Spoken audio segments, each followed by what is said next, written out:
Present perfect tense, এটা হচ্ছে present perfect tense. চিনিবার উপায়, ভার্বের শেষে আসি, আসো, আসেন থাকে। ঠিক আছে, থাকলে এটা যদি এইটা থাকে তাহলে আমরা বুঝে নেব এটা প্রেজেন্ট পারফেক্ট টেন্স।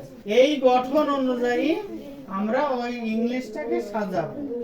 ঠিক আছে, যেমন subject plus have, has plus verb 3 plus present perfect tense.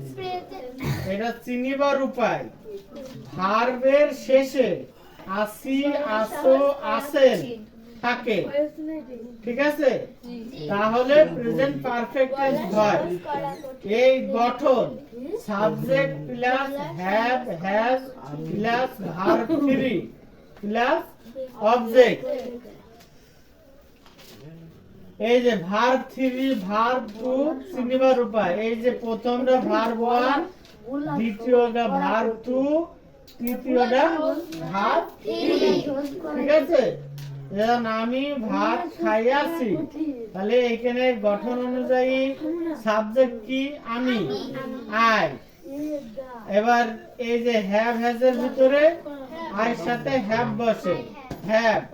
এবার ভার্ব 3, এই যে এখানে ভার্ব 3। ঠিক আছে, এবার অবজেক্ট ভার্ব, এই যে রাইট।